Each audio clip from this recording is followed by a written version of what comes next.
प्रेम से बोलिए जय श्री हरि, जय श्री हरि, जय श्री हरि।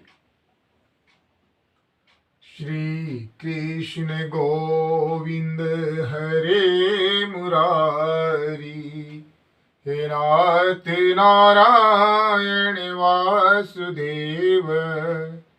श्री कृष्ण गोविंद हरे मुरारी, हे नाथ नारायण वासुदेव। पिते माते स्वामी सखा हमारे, पिते माते स्वामी सखा हमारे। हे नाथ नारायण वासुदेव, हे नाथ नारायण वासुदेव, हे नाथ नारायण वासुदेव। प्रेम से बोलिए जय श्री हरि, जय श्री हरि, जय श्री हरि। लक्ष्मी माता की जय, लक्ष्मी माता की जय, लक्ष्मी माता की जय।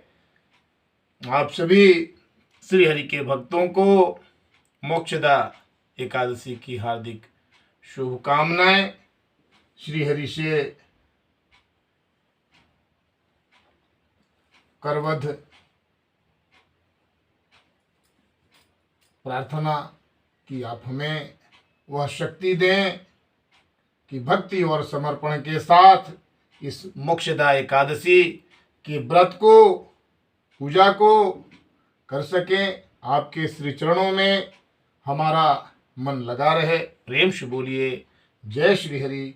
आपने जो हमें प्रदान किया है, हम आपको सादर सप्रेम समर्पित करते हैं। श्री कृष्ण गोविंद हरे मुरारी, हे नाथ नारायण वासुदेव। ओम नमो भगवते वासुदेवाय, ओम नमो भगवते वासुदेवाय, ओम नमो भगवते वासुदेवाय। माताएं लक्ष्मी माता को सिंदूर अर्पित करेंगी। हम उनके श्री चरणों में सिंदूर अर्पित करते हैं। जय लक्ष्मी माता।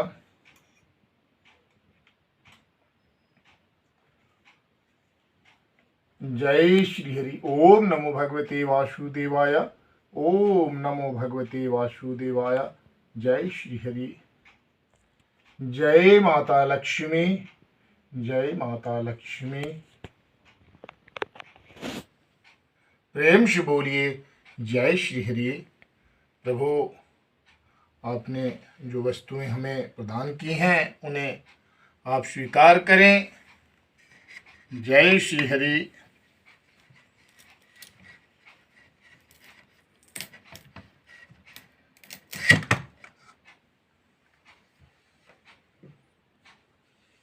जय श्री हरि, जय श्री हरि, जय श्री हरि, जय श्री हरि, जय श्री हरि। आप गुड़ यदि है तो समर्पित कर सकते हैं नैवेद्य के रूप में। दूध दही का सम्मिश्रण भी आप समर्पित करें। जय श्री हरि।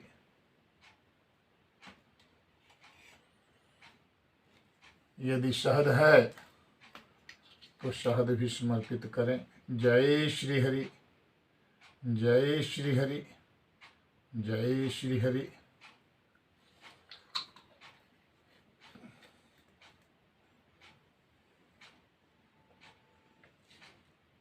लौंग इलायची आदि भी समर्पित करें यदि है तो। श्री कृष्ण गोविंद हरे मुरारी, हे नाथ नारायण वासुदेव। हमने सदैव से कहा है कि श्री हरि को तुलसी माता सर्वप्रिय हैं, इसीलिए इनको विष्णु प्रिया भी कहा जाता है। तो श्री हरि को माता तुलसी दल सादर समर्पित है। जय श्री हरि, जय श्री हरि, जय श्री हरि। श्री हरि को समर्पित अन्य वस्तुओं में भी तुलसी दल रखें, जिससे कि श्री हरि उन वस्तुओं को भी सहर्ष स्वीकार करें। जय श्री हरि, जय श्री हरि। हाँ, इसका ध्यान रखें कि तुलसी जी के पत्तों को आज नहीं तोड़ना है, तो पहले से ही उसकी व्यवस्था कर लिया करें।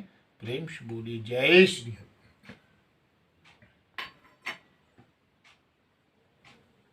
यदि इत्र आदि है तो उसे भी आप श्री हरि को समर्पित कर सकते हैं। जय श्री हरि, जय माता।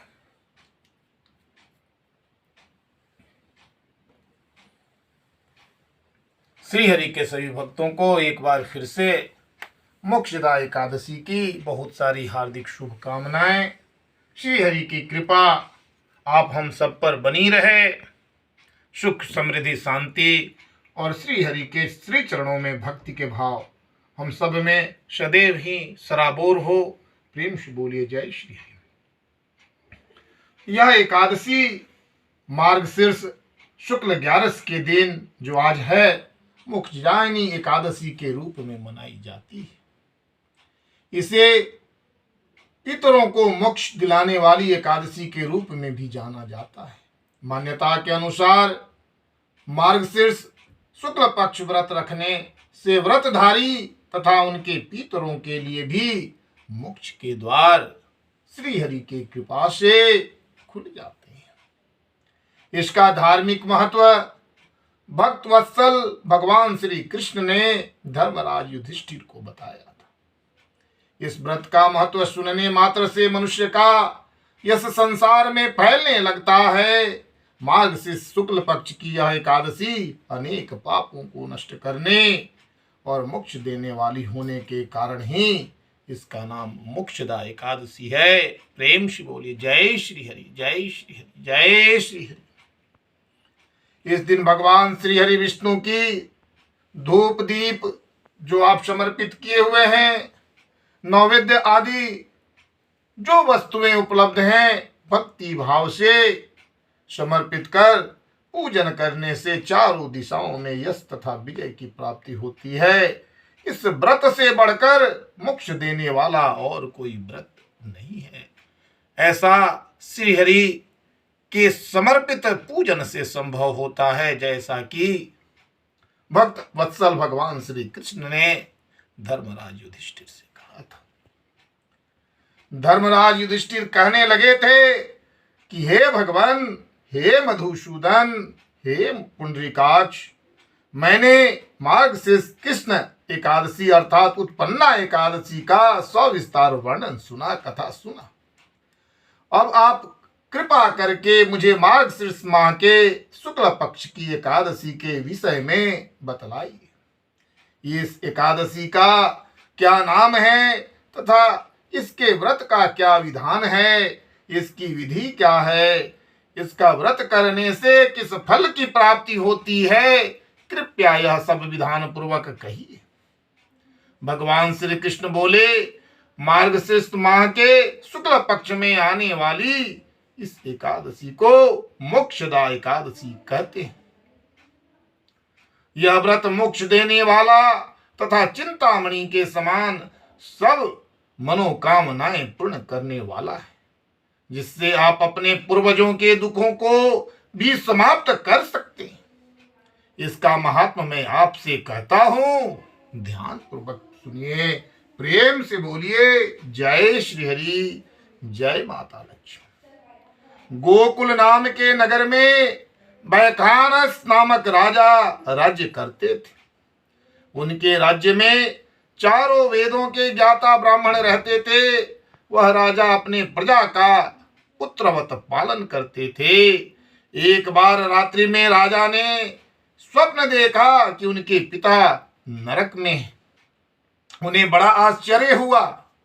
प्रातः वे विद्वान ब्राह्मणों के पास गए और अपना स्वप्न सुनाया। कहा, मैंने पिताजी को नरक में कष्ट उठाते हुए देखा है। उन्होंने मुझसे कहा है कि हे पुत्र, मैं नरक में पड़ा हूं, यहां से तुम मुझे मुक्त कराओ। जब से मैंने ये वचन सुने हैं तब से मैं बहुत बेचैन हूं। मेरा चित्त बड़ा अशांत है। मुझे इस राज्य, धन, पुत्र, स्त्री, हाथी, घोड़े आदि में कुछ भी सुख प्रतीत नहीं होता। क्या करूं? राजा ने कहा कि हे ब्राह्मण देवताओं, इस दुख के कारण मेरा सारा शरीर तप रहा है, जल रहा है। आप लोग कृपा करके कोई तप, दान, व्रत आदि ऐसा उपाय बताइए जिससे मेरे पिताजी को मुक्ति मिल जाए। उस पुत्र का जीवन व्यर्थ है जो अपने माता पिता का उद्धार न कर सके। एक उत्तम पुत्र जो अपने माता पिता तथा पूर्वजों का उद्धार करता है, पितरों का उद्धार करता है, वह 1000 पुत्रों से अच्छा है। जैसे एक चंद्रमा सारे जगत में प्रकाश कर देता है परंतु 1000 तारे नहीं कर सकते। ब्राह्मणों ने कहा कि हे राजन, यहाँ पास ही में भूत, भविष्य और वर्तमान के ज्ञाता पर्वत ऋषि का आश्रम है। आपकी समस्या का हल वे जरूर करेंगे। यह सुनकर राजा मुनि जी के आश्रम पर गए। उस आश्रम में अनेक शांत चित्त योगी और मुनि तपस्या कर रहे थे। उसी जगह पर्वत मुनि बैठे थे। राजा ने मुनिवर को साष्टांग दंडवत किया। मुनि ने राजा के कुशलता के समाचार लिए। राजा ने कहा कि महाराज, आपकी कृपा से मेरे राज्य में सब कुछ सकुशल है, लेकिन अकस्मात मेरे चित्त में अत्यंत अशांति होने लगी है। ऐसा सुनकर पर्वत मुनि ने आंखें बंद की और भूत विचारने लगे। फिर बोले कि हे राजन, मैंने योग बल से तुम्हारे पिताजी के कुकर्मों का ज्ञान प्राप्त किया है। उन्होंने पूर्व जन्म में कामातुर होकर एक पत्नी को रति दी, किंतु सौत के कहने से दूसरे पति को ऋतुदान मांगने पर भी नहीं दिया। उसी पाप कर्म के कारण तुम्हारे पिता को नरक में जाना पड़ा है। तब राजा ने कहा कि इसका कोई उपाय बताइए। मुनि बोले कि हे राजन, आप मार्गशीर्ष शुक्ल एकादशी का उपवास करें और उस उपवास के पुण्य को अपने पिता को संकल्प कर दें, समर्पित कर दें। इसके प्रभाव से आपके पिताजी अवश्य ही नरक से मुक्त हो जाएंगे। मुनि के ऐसे वचन सुनकर राजा महल में आए और मुनि के कहने के अनुसार कुटुंब सहित मोक्षदा एकादशी का व्रत किए। इसके उपवास का पुण्य उन्होंने अपने पिताजी को समर्पित कर दिया, अर्पित कर दिया। इसके प्रभाव से उनके पिताजी को मुक्ति मिल गई और स्वर्ग में जाते हुए वे पुत्र से कहने लगे कि हे पुत्र, तुम्हारा कल्याण हो। यह कहकर वो स्वर्ग चले गए। मार्गशीर्ष मास शुक्ल पक्ष की मोक्षदा एकादशी का जो व्रत करते हैं उनके समस्त पाप नष्ट हो जाते हैं। इस कथा को पढ़ने या सुनने से वाजपेय यज्ञ का फल मिलता है। यह व्रत चिंतामणि के समान सब मनोकामनाएं पूर्ण करने वाला तथा मोक्ष प्रदान करने वाला होता है। प्रेम से बोलिए जय श्री हरि, जय श्री हरि, जय श्री हरि। लक्ष्मी माता की जय, लक्ष्मी माता की जय, लक्ष्मी माता की जय। श्री कृष्ण गोविंद हरे मुरारी, हे नाथ नारायण वासुदेव। श्री कृष्ण गोविंद हरे मुरारी, हे नाथ नारायण वासुदेव। पिते माते स्वामी सखा हमारे, पिते मात स्वामी सखा हमारे। हे नाथ नारायण वासुदेव। श्री कृष्ण गोविंद हरे मुरारी। हे नाथ नारायण वासुदेव, हे नाथ नारायण वासुदेव, हे नाथ नारायण वासुदेव। प्रेम से बोलिए जय श्री हरि। श्री हरि के आप सभी भक्तों को, हम सबको मोक्षदा एकादशी की हार्दिक शुभकामनाएं। श्री हरि की कृपा हम सब पर बनी रहे। जय